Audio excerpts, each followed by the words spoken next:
Welcome back to the Crypto Market Updates channel. Today is Monday, the 4th of December, and in this video you will get the chance to listen to the most simplified, the easiest version to understand what is Bitcoin. There are many other explanations of what Bitcoin is, but in this video will be a very short, very easy to understand, very simplified version of what Bitcoin is. So strap on your seatbelt and let's go.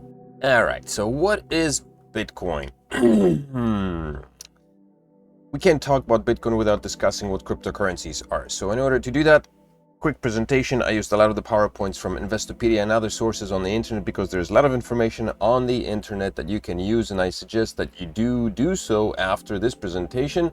This is just going to be a very short, simple introduction to what Bitcoin is, just to give you an idea of what it is and what it does and how it works and how it functions.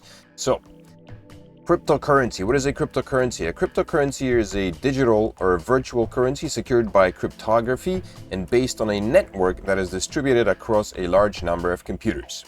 Now, there are two terms that you might be confused by or not understand quite well, and those terms would be cryptography and a network. So let's hop into the discussion or explanation of what cryptography is. What is cryptography? Cryptography is the science of encrypting and decrypting written communication. It comes from the Greek word kryptos, meaning hidden, and graphia, meaning writing. So in other terms, hidden writing. Cryptography is a method of storing and transmitting data in a form that only those it is intended for can read and process. It is a science of protecting information by encoding it into an unreadable format. Cryptography is an effective way of protecting sensitive information as it is stored on media or transmitted through network communication paths. Cryptography has been used for decades now. I guess the best examples would be those during the Second World War, where IBM cracked the code that was being sent by the Germans in order to attack different nations and forge their plans. But I mean, cryptography has been used for hundreds of years in order to pass secret messages between people, between parties, and now it simply has moved onto the digital landscape and comes in the form of cryptocurrencies. The next part is a network. What is a network? A network is formed when two or more computers are linked together. It's as simple as that. Every computer or device on a network can send and receive data from any of the other computers or devices connected to the network.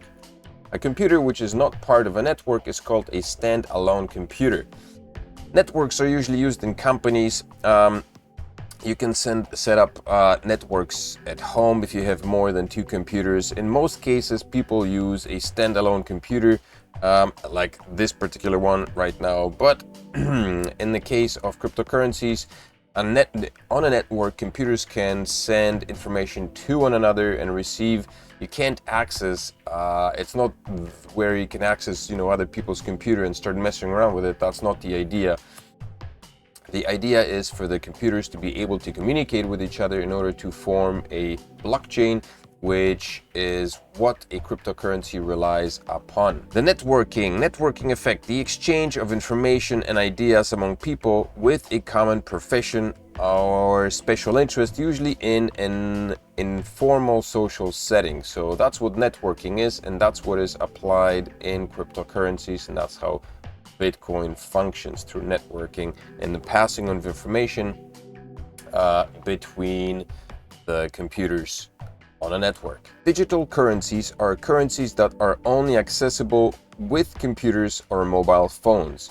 Everybody's familiar with currencies. There are different types of currencies: the US dollar, the pound, Korean won, Japanese yen, and there are a bunch of other currencies all across the globe.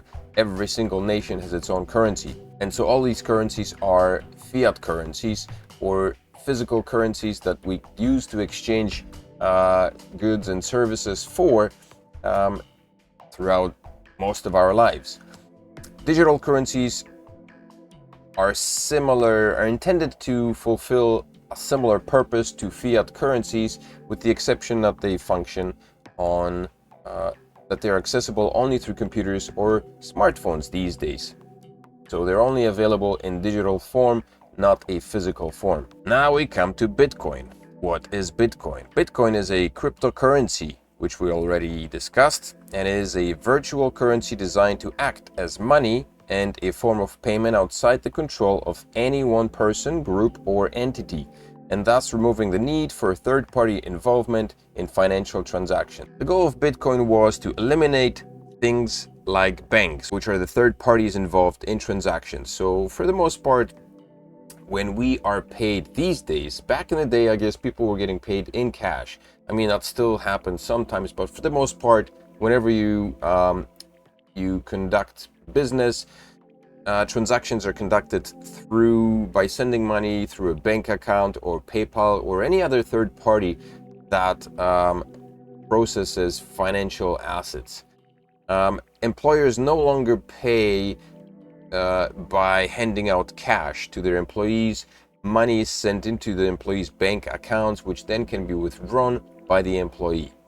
Bitcoin was designed to bypass banks and bypass third-party institutions, and thus allowing people to have access to their money or to their payments directly through wallets that they themselves control.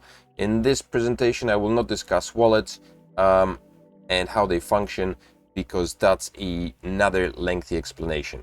Centralized trading system is what we have in place right now. So a trusted third party, like I said before, would be a bank or PayPal, for example. And your money is deposited into a bank or PayPal account, and then you can take it out and use it for different purposes. And employers usually send money into bank accounts in order for their employees to take advantage of to take the money out. One very important thing about Bitcoin and most cryptocurrencies that rely on the proof of work mechanism is the halving.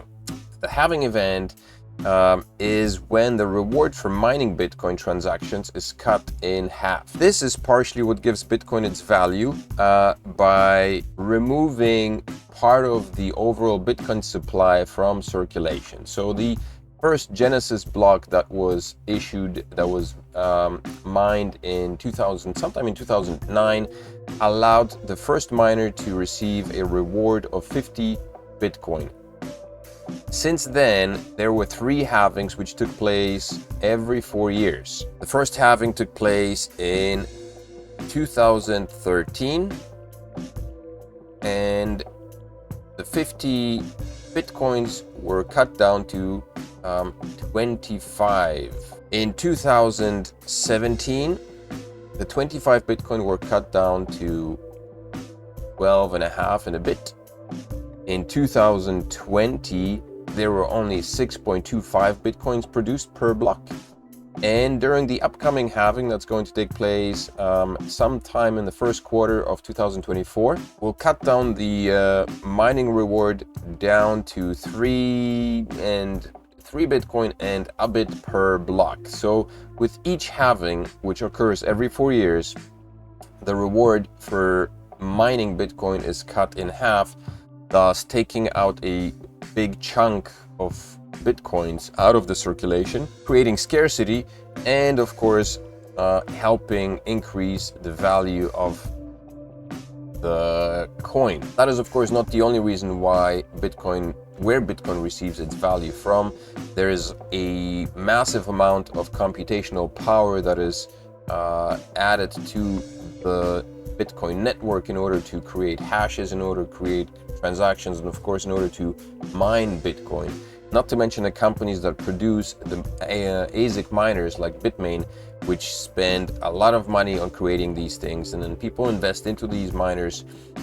So there is a whole industry and which sprung up around Bitcoin over the past, I guess, 13, 14 years, from where Bitcoin derives its value. What is Bitcoin mining? Bitcoin mining is the process of verifying transactions on the Bitcoin blockchain by solving mathematical puzzles for which miners are rewarded with new Bitcoin. So in order for people to conduct transactions in Bitcoin, all of that is done on the blockchain automatically. And in order to complete these transactions, there's a lot of computational power that is required right now, and as time progresses, the computing of Bitcoin blocks and any cryptocurrency blocks becomes more difficult, which increases the necessity of stronger and better computers, which again adds value to the overall coin because it's a lot more difficult to produce them. But so to explain what a blockchain is briefly, imagine that there is a person A who wants to transfer money to a person B. They send out a transaction that is presented as a block onto the Bitcoin network, and that transaction, the block, is it's broadcasted to the network of computers. Every computer receives a notification of that one blockchain, of that one block, and that block needs to be verified by all of the computers. So once all of the computers on the network validate the block as being a valid one, and not a copy of another block, for example, which is called double spending. Once that is done, that block is sent onto the blockchain, attached to the blockchain, and then the blockchain is verified, which is then sent over to person B. To provide you with another example, this is what it would look like. I guess a transaction request is raised by a node, obviously, because the transaction would be sent over a computer or a smartphone. That is sent into a network, broadcasted to a network. It is validated. Then the block is sent back to a blockchain and is attached onto a blockchain.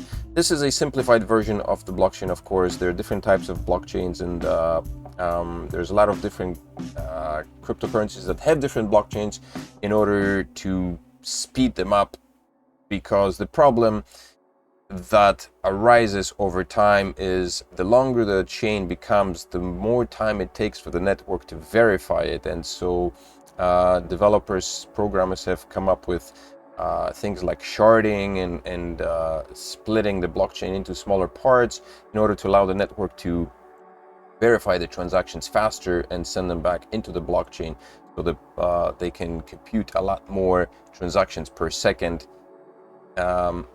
than Bitcoin can, I guess, right now. That's the whole debacle. To conclude, this is an abstract from the original white paper, Bitcoin's white paper, and it reads as follows.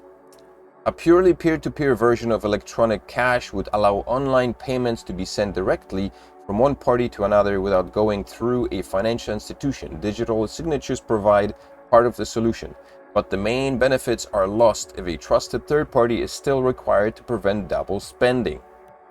We propose a solution to the double spending problem using a peer-to-peer network. The network timestamps transactions by hashing them into an ongoing chain of hash-based proof of work, forming a record that cannot be changed without redoing the proof of work. The longest chain not only serves as proof of the sequence of events witnessed, but proof that it came from the largest pool of CPU power, as long as a majority of CPU power is controlled by nodes that are not cooperating to attack the network. They'll generate the longest chain and outpace attackers. The network itself requires minimal structure. Messages are broadcast on a best effort basis, and nodes can leave and rejoin the network at will, accepting the longest proof of work chain as proof of what happened while they were gone. So now you know. This is, in essence, the entirety of Bitcoin. I strongly suggest for you to go online. If this is something that is new, if you're new to Bitcoin, then I suggest you go over online and do a little bit more research. But this hopefully will give you a simplified version and a quick version of what Bitcoin is. If it did help you a little bit in understanding what Bitcoin is, then make sure to smash up the likes on this video, subscribe to the channel, and of course come back for more videos. I'm planning on doing a little bit more explanatory videos on that. I think next video is going to be on Tether. See you in the next video. Crypto Father out.